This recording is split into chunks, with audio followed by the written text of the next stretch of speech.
Good morning, and you're very welcome to the 11:11 show with Joanne. And I'm joined today by John Doherty. And John, you may have seen my promotions this morning. I was to be joined by John's wife, Maria. However, we are going with the flow this morning, and John is stepping in to Maria's space this morning. So you're very welcome. Thank you for joining me, John.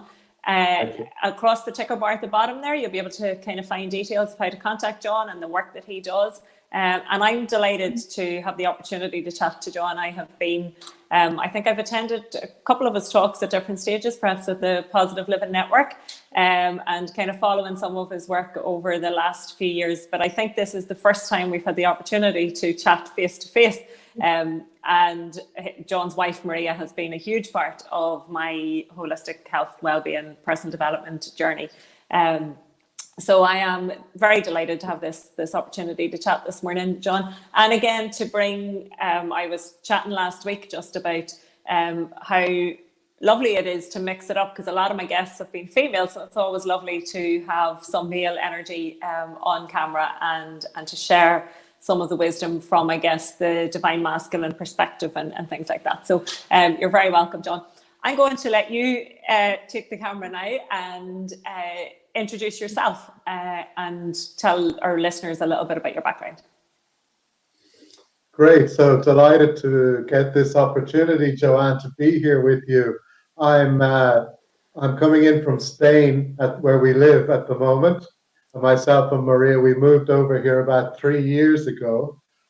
We have 3 small boys, so aged 6 and 4, and 5 and 5. So we've been locked in for the last 9 weeks. So it's been a really good journey managing the kids and the family, and a great opportunity to put what we preach into practice.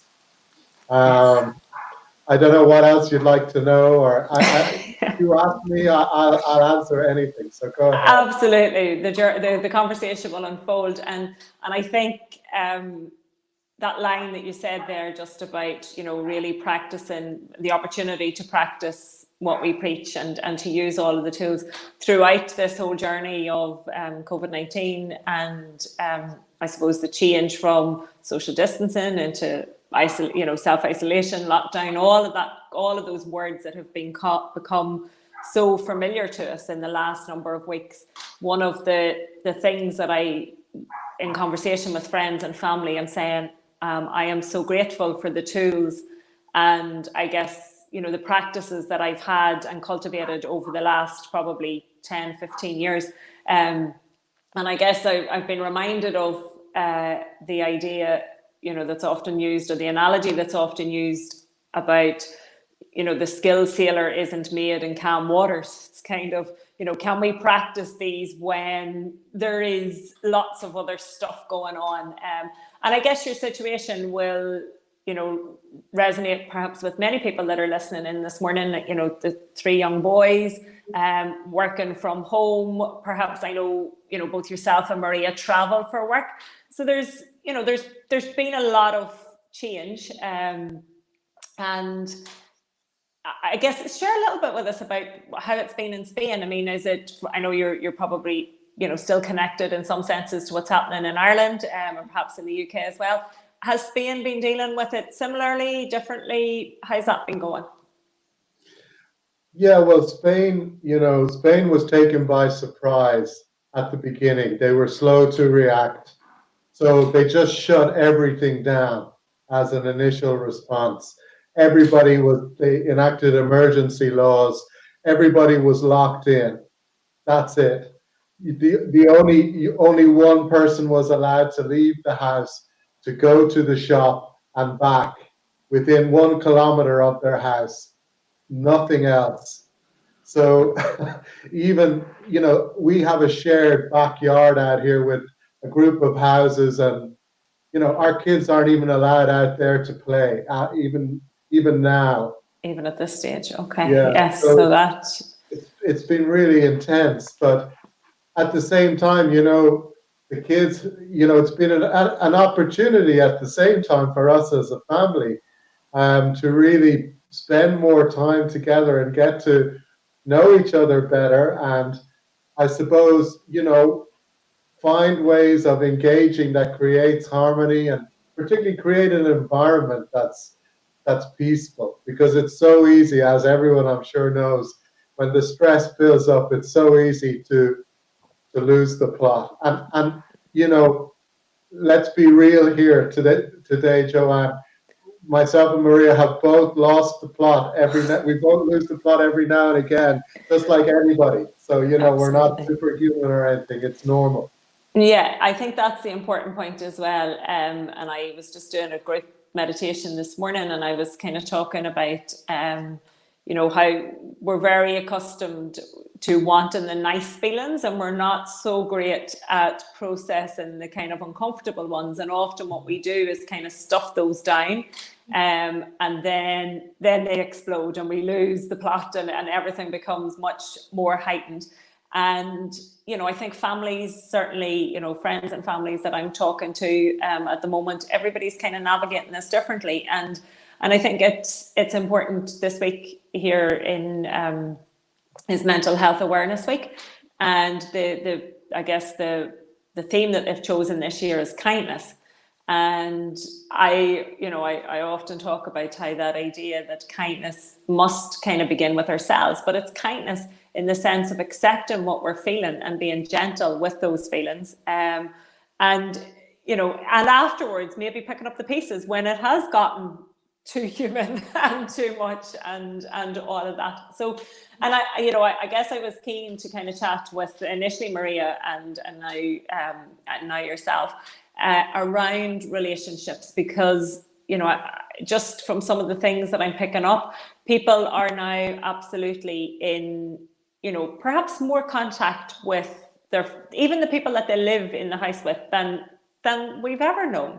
I was speaking to a friend the other day, and she's been married 15 years in a happy relationship, which is great, because I can't, I'm very aware, and we had Women's Aid on last week, and very aware of where relationships or home isn't the safe space and all of that. But this relationship would be healthy, would be happy, and yet they're like, oh my goodness, we have spent more time together. And this was in the first couple of weeks. We're like, we've spent more time together now than we've spent in the 15 years that we've lived together, the 25 years that we know each other, and all of that kind of stuff.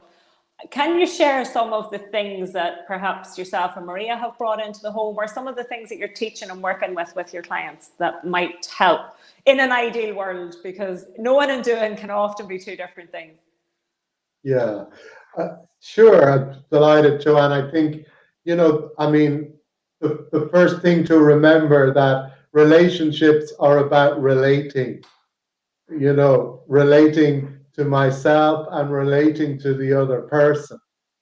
And, if you're not relating well to yourself, or you're not communicating to the other person what's going on, well, that's going to cause suffering. So it's really important to find ways to try and get a grip on, or get a hold of yourself and what's going on from moment to moment, and to be able to communicate that to the other person. As you say, particularly if you're being triggered by something, or there's some difficult emotions arising for you, well then, to be able to somehow get a hold of that and communicate it to the other person, rather than let the emotions get a hold of you and take it out on the other person. Yeah, and I think that's, communication is clearly vital in all relationships, Sure. whether they're intimate partner relationships, parent-child relationships, work-based relationships, which is an interesting one as well, because that will have changed. And I'm very aware. I'm self-employed. I work for myself. I live at home.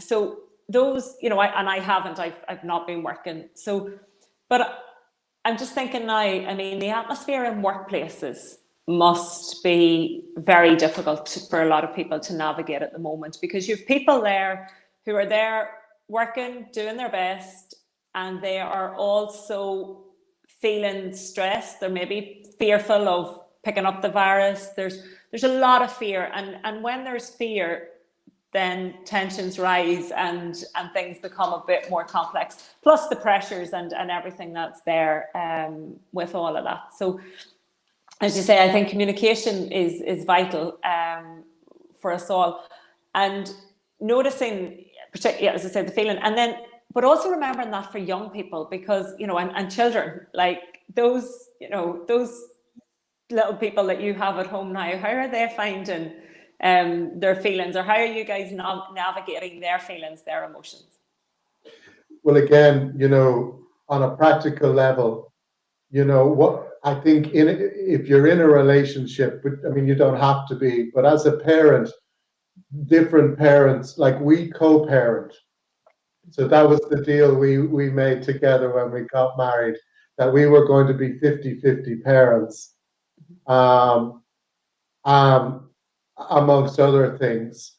And and each person brings different qualities to the table. So like I'm great for planning. I like to plan. So for example, I'll design up a schedule for us for the week.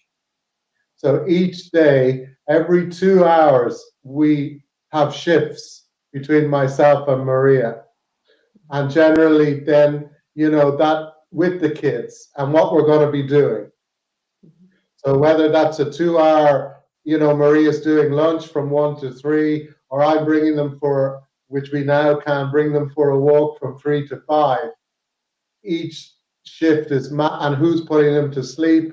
We take turns. So, that's made an enormous difference to have a plan, because then, like, for example, this morning, I've had the morning off. Yes. From the kids. Yes. So I can see clients, I can have a rest, I can do whatever I want, basically. And I'll be back on at 3 o'clock this afternoon. So, I mean, that makes a huge difference. And you mentioned kindness earlier as well. I mean, they did a Harvard study, I think, a couple of years ago to find, what kept people together in long-term relationships as opposed to people who divorced or split up. And the two main qualities that came up were kindness and generosity, as the qualities that kept people together. Yes, and that's and I think that's one of the things that I would love our world to focus, I guess, more on. And there's been a lot of emphasis at the moment about what makes us sick. And yet I would love there was balance in that conversation about what makes us well, what makes us healthy. And we know what causes relationships to separate and to split up. And there's quite a lot of talk about those kind of things. And it's very easy to forget what actually keeps people together and what nurtures relationships. I'm a huge fan of, and I have been recommending it to clients from kind of very early on in this process, the work of the 5 love languages and understanding as a basis for communication, how we can communicate with love and compassion and kindness with another person in a language that they understand, because I think there's so much of that in relationships as well. And I see you nodding and smiling there. Yeah, I really like the 5 love languages as well. I think it's a really useful understanding of what needs each person has, and to be able to communicate that to the other person. So then each person knows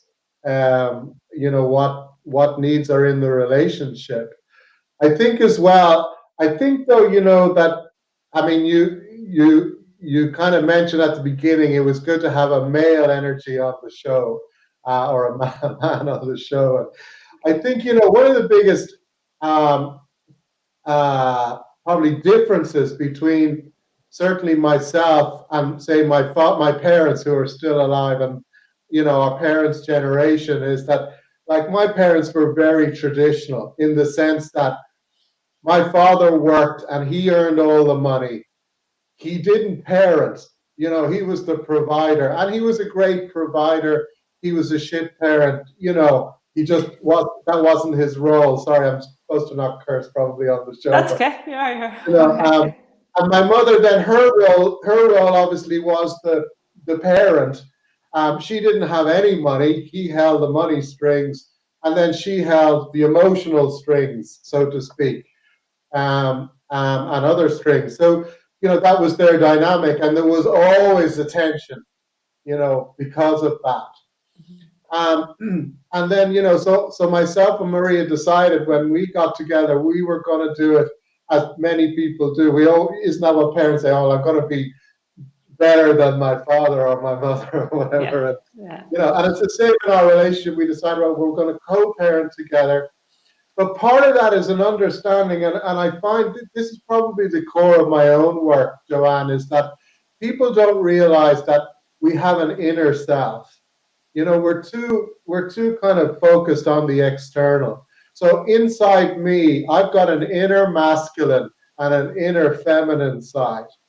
And for me is to recognize both of those sides and to balance them out in myself.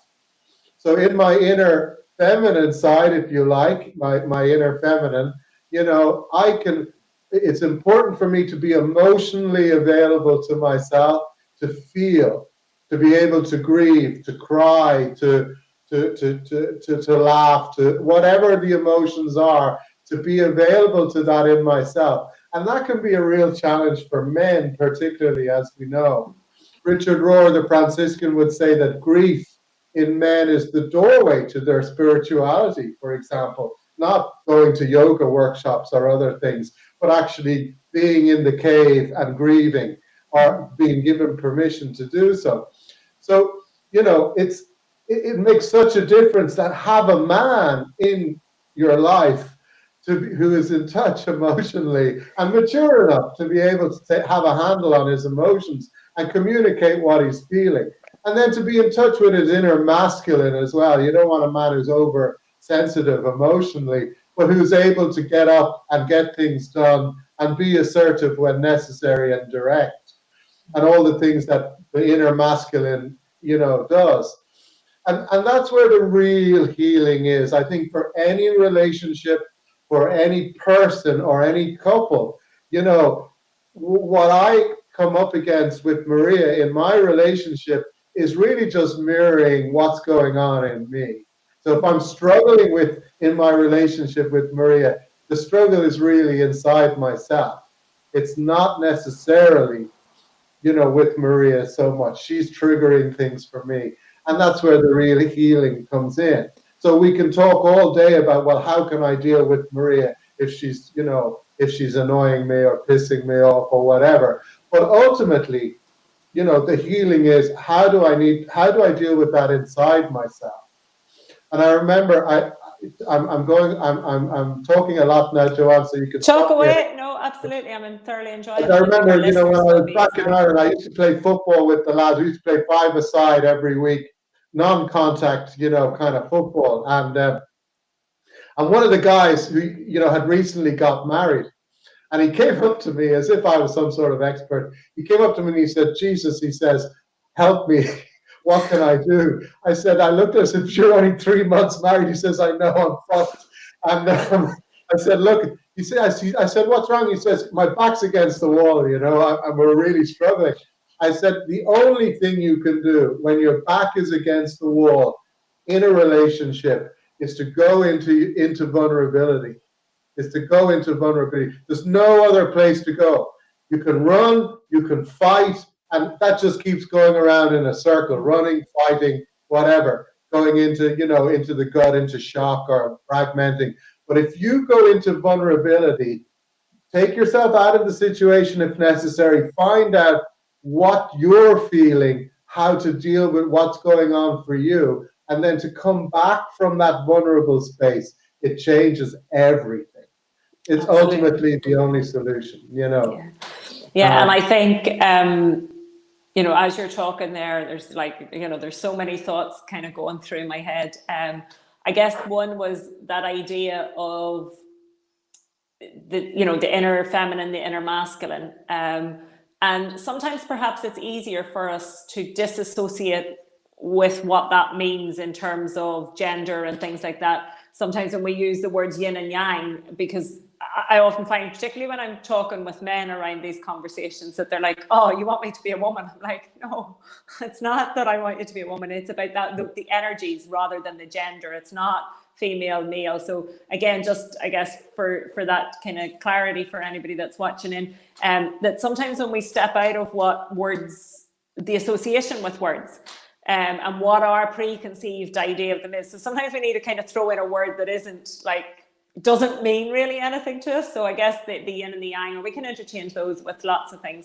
And I guess also to mention as well that as we're talking about, these topics, because I'm going to kind of explore that a little bit more, it's to remember that these are in relationships where both parties are safe, physically, emotionally, and that the exploration of difficulties in a relationship aren't at the toxic level where either party is at risk, either physically or of coercive behaviour and those kind of things, because these concepts require both people to kind of want to be part of an empowered relationship, a healthy relationship, and actually to be able to be in that kind of place as well. But and so with that, I'm kind of thinking, or with that sort of understanding that that's where we're heading. Often in relationship, as you say, it's easier to kind of blame the other person. And I remember someone saying to me once, and this quote has kind of stuck with me for many, many years, when you realize how difficult it is to change yourself, you'll understand how practically impossible it is to change someone else. And yet what I've seen is that when I've done that inner work and when I went inwards, and we're all work in progress, and I'm sure I mess it up, but like as many times as I might get it right, I probably get it wrong. But when I go, I guess, inwards and I kind of work on healing the aspects of me that someone may be triggering, that actually there's just a change that happens in the dynamic in the relationship. And sometimes it can really be quite miraculous. Oh, absolutely huge. In any relationship, if you change the energy that you're holding yourself, it changes the whole dynamic of the relationship, which is massive. Obviously, we spend so much energy trying to change the other person, and everybody tries it, and it doesn't work. It doesn't work. So then the only thing you can change is yourself. But unfortunately, so many people have invested so much in a kind of almost like an unhappy me or negative identity that they don't want to change themselves or even look at themselves. So it's easier to blame the other person and stay stuck because it's too frightening or too difficult to want to change ourselves. And unfortunately, that then just continues the cycle of suffering. Absolutely. Another one that comes to mind there is an alternative version of the Serenity Prayer, which someone was shared with me, or I came across at some point, which was, God grant me the serenity to accept the people I cannot change, the courage to change the one I can, and the wisdom to know it's me. And it is that process. And I guess one of the things that I often kind of share, or what has been in my experience of doing kind of some of this work, is that the situation changes, perhaps not how we maybe want it to change in a sense, but we change. Either the situation will change, the other person will change, but what's guaranteed is that we will change. And therefore, from that place of change, our choices might become different, or our options may become different, or simply sometimes people just kind of fall away and they're not maybe in our space. A situation, a dynamic changes, and that can be uncomfortable, because sometimes it's kind of, we're a bit programmed that it's better the devil you know than the one you don't. So we kind of stay stuck in what's familiar, even if it's not really quite comfortable. And as you mentioned there, it's often, you know, sometimes I think when we're talking, and even in my own beginning, my own journey of this kind of stuff, we're talking with other people, it can feel like we're taking on the blame. I think, you know, it's important to distinguish between blame and responsibility, because blame leads to guilt and shame and regret and kind of all of those feelings. And it's like, no, there's no blame, but the responsibility, if we can accept that we're responsible, then in that comes the power.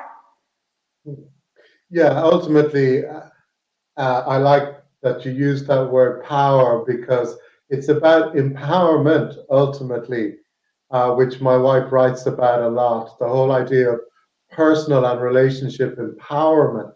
What does it mean to feel empowered in myself?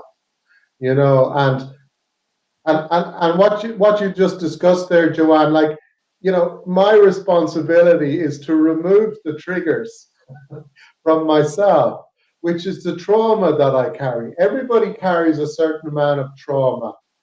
Everybody, you know, whether it's personal or family or intergenerational or the trauma of humankind, we all carry something.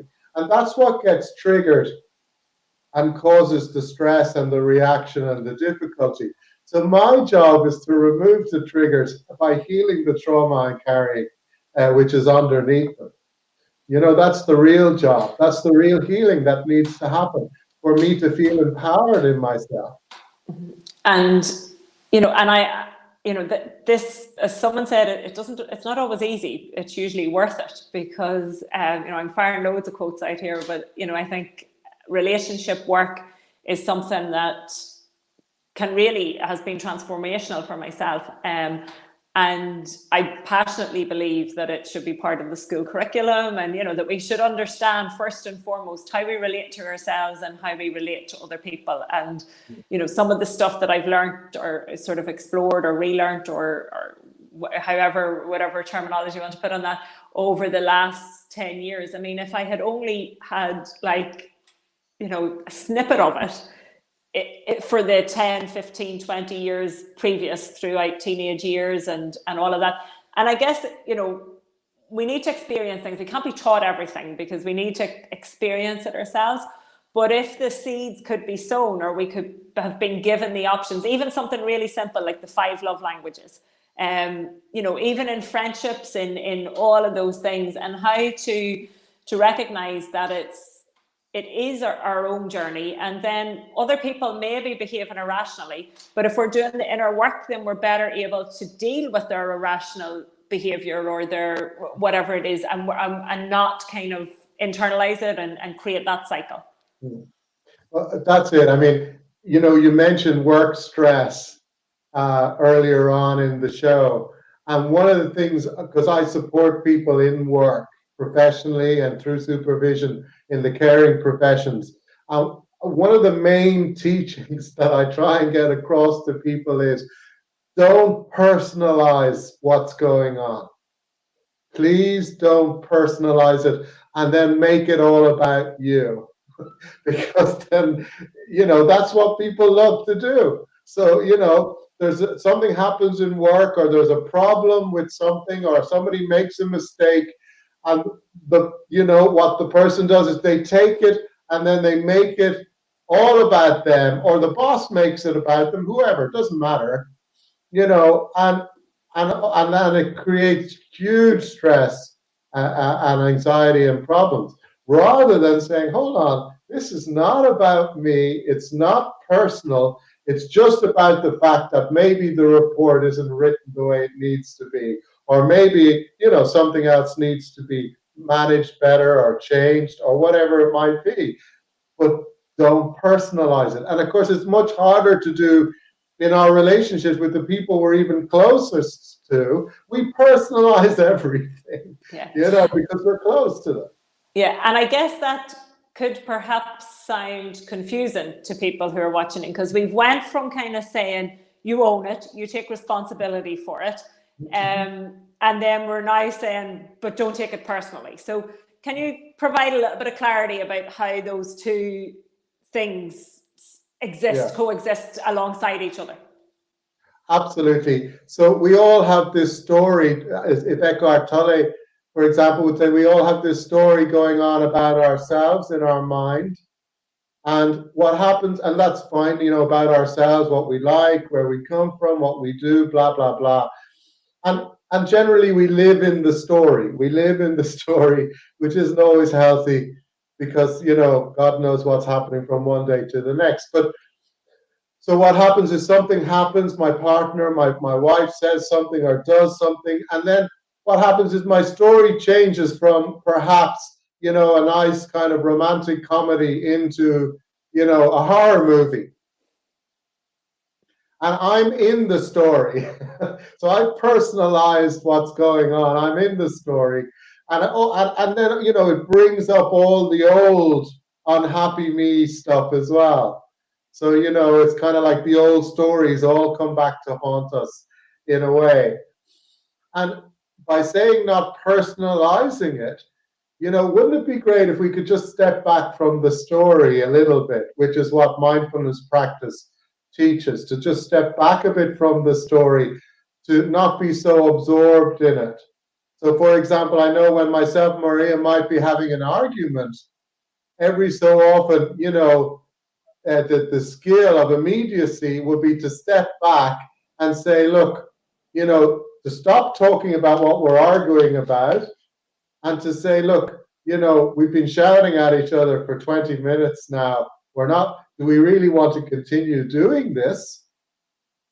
Or can we find a way back into connection and peacefulness and well-being, and maybe go and have some dinner and a glass of wine and enjoy the rest of the evening, So those sort of little interventions make a huge difference, It's so easy to get hooked into the unhappy me stories in the relationships and in ourselves, when somebody says or does something that triggers us.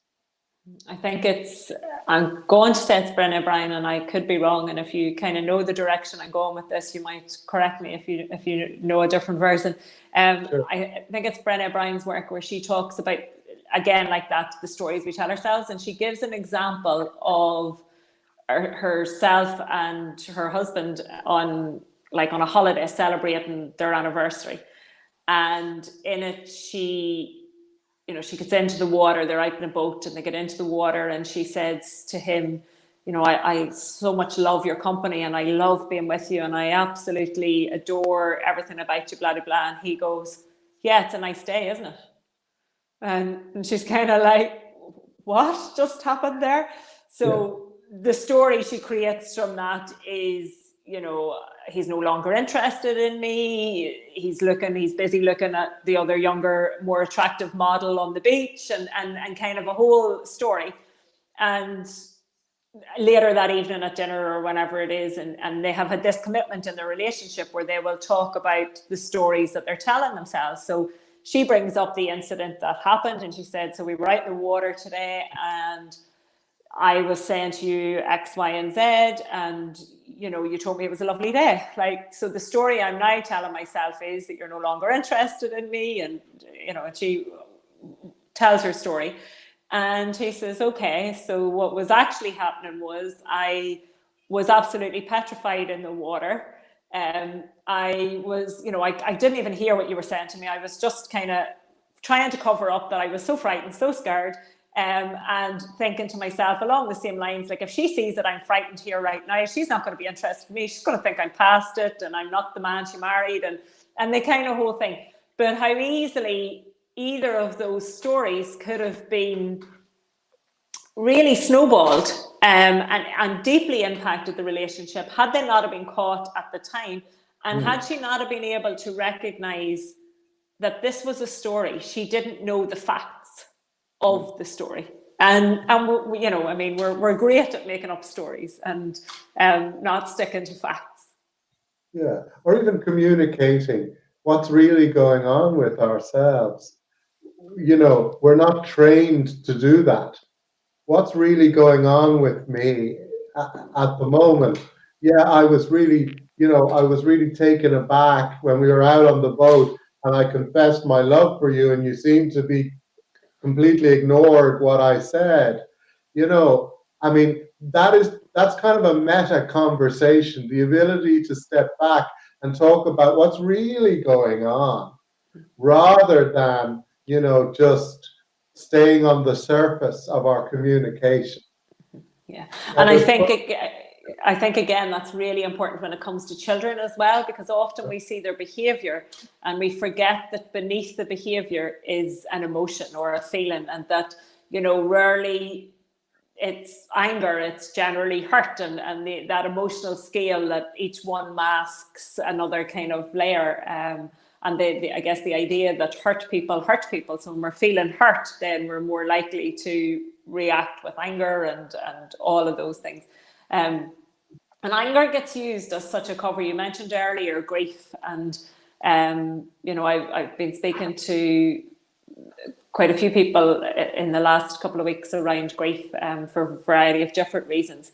And through the seven stages of grief, which is probably a lot more than seven, but there's certainly anger comes up, and we often find that in those situations with grief, that actually anger, interestingly, is an easier emotion for us to feel than to feel sad. On the surface, again, I remember speaking once with a client who had two teenage children, and she talked about how one, banged doors, fired plates, stomped about, hit pillows, done all the fiery kind of behaviour, and the other teenager just cried and hung off her and kind of just couldn't get enough of her. And in that conversation, we're saying, but both are just emotions. And she said, yeah. And she said, and the one that's easier for me on the surface to deal with in the moment is the anger, because I can kind of retaliate with anger and shout back and say, don't be doing that, without recognizing that the anger is equally the hurt that the other teenager's feeling as well. So those emotions all kind of become a big pot of stuff, don't they? Absolutely. I think one of the biggest challenges for parents, and speaking as one myself, is that children learn more from what we model for them than what we say to them. Yeah, and that's very hard for parents to take on board. We just want our children to behave the way we tell them to behave. And I mean, it doesn't work most of the time, but ultimately, the children learn from how we are and how we respond ourselves to situations 100% more than what we do. So if my children are shouting because they're reacting to something, they've learned that from me or my wife. And if I want them to change their behavior, well, they have to model it for them. And a lot of parents kind of find that difficult to take on board, I think. Absolutely. And you mentioned earlier the role of your parents. And I mean, often, yes, we want to kind of, the next generation will always want to do perhaps better than their parents, certainly at a subconscious level, or, and that might be physically, emotionally, lots of different things going on there. And yet, in truth, we generally parent how we were parented, or we use those approaches in the same way, or perhaps not just parented, but in schools and, and the adults around us, and the model that we had for discipline and all of those things. And therefore it can be, yeah, sorry, go ahead. Yeah. No, sorry, I didn't mean to interrupt. Sorry. No, you're fine. I was just saying, so therefore it can be difficult sometimes for us to change that, because we only do what we know, unless perhaps we've invested a lot of time and in looking at different ways and unconsciously chosen a different way. But I think the phrase that often comes up is that we kind of, we often, I guess, cover it over by, it didn't do me any harm. And that famous one that comes in and you go, well, it didn't do me any harm. And or particularly maybe where there's two different parenting styles coming together, so you have two parents who have different approaches, and maybe in a situation where perhaps perhaps more commonly now, where maybe there's two different households, where parents are parenting children in different environments and things like that, and there's different approaches, different ways, and then it's all covered over, well, sure, it didn't do me any harm. Well, that's it. Joanne, I just need to check in with you time-wise. Yeah, we've got a few minutes, so if you're okay, we're okay, yeah, for a few minutes. How many more minutes are we going to talk for? I just need to know. We go for... Okay, cool. We'll wrap it up in 3 or 4 minutes. Yeah, we'll be finished by 12. Okay, cool. I'm just letting my client know I'm running a few minutes late. Sorry about that. Brilliant. Perfect. So yeah, absolutely right. I mean, we were at a parent-teacher meeting for Matthew, our 6-year-old, recently here in Spain. And the teacher basically came in and said, look, we have a problem in that a lot of the kids in the class are whacking each other, hitting each other. And the reason they do that is because their parents hit them at home. And you need to stop. Please stop hitting your kids, because then they come into school and when they get frustrated, their response is to hit every other kid, including the teacher. Okay, yeah. And that's what happens. If you want your children to grow up and resort to violence as a response to their frustration, great, go ahead and hit them. Because then they'll learn violence is the answer. When I get frustrated or unhappy, I just hit, and that's how I resolve it. Yeah. And it doesn't work. It doesn't work. And anyone who says to me, sure, I was whacked a few times, and it did me no harm, is lying, in my opinion. Because you're carrying trauma. And you're in denial. I'm sorry, you're in denial. Absolutely, yeah. I think that's, I remember someone saying, well, the harm is that you think it's okay to hit a child or to, and we can take it. I would be hopeful that for a lot of our society, some of that behaviour has changed. And when people hear the word maybe hitting a child, they're thinking, quite aggressive violence, but it can even be just, and I use the word just loosely, but it's a slap on the hand or it's that kind of thing. So it doesn't necessarily need to be the full-on violent act in a sense, but it's that message that happens there as well. And I guess there's so much work for us, that we could be here all day. Your clients waiting on you there. But John, I'd just like to say thank you for joining me and for sharing those thoughts this morning. And if anything that we've talked about there, if anybody has any questions, absolutely, reach out. We'll be sharing links and stuff as once the video is finished. And I guess in truth, this is really a journey rather than a destination. I can talk about sort of a 15-year journey of consciously working on some of this stuff. It's not something that has a magic wand and suddenly we're more self-aware or we're more able to. It's a lifetime kind of commitment and journey of learning and getting it wrong and getting it right and moving forward a little bit, isn't it? Absolutely. Look, I put my hand up. I've hit my kids. I've said some nasty stuff to my wife at times. I've failed in so many ways, but I hate how that feels. I hate it. I hate the suffering that I've had in my life, and I want something better for myself. I want something better for my relationship and ultimately for my kids. And I think that's what motivates me, and I'm sure it does everybody. If you're sick of the suffering, of feeling stuck, of reacting, of doing things that you don't like about in yourself, of going into addictions, of getting lost, if you're sick of all that stuff, ultimately there is a way forwards and there's a way out of it, which thank God there is. And I think that's what we're offering, Joanne, isn't it?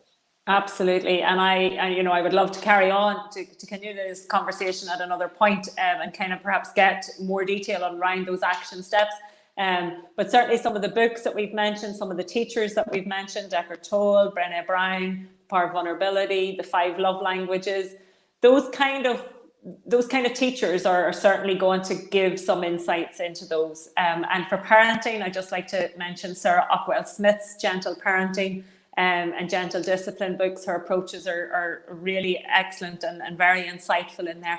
And it's about being compassionate with ourselves during these journeys, isn't it? Because, you know, it's not about blame, it's about empowerment. It's about moving forward and recognizing what we did, not beating ourselves up about it or guilt, and kind of moving forward then. And another area that I'd like to kind of touch base on as well is perhaps around people in the care profession and how they can support themselves as well, and explore that in a little bit more detail. So, John, I'm delighted to have had the opportunity to chat with you this morning. Thank you for taking the time, and my apologies to your client that you're running a little bit late. But we'll certainly touch base soon. To our viewers for watching in, thank you very much to Destination Uri and their team for hosting and doing all the behind the scenes work there. Thank you very much. And I will be back on, I have to remind myself what day we're on today, we're on Monday. I will be back on Thursday for another chat with some more hopefully interesting people. Thanks a million, John. Take care and enjoy the rest of your day. And love to Maria and the kids. Take care.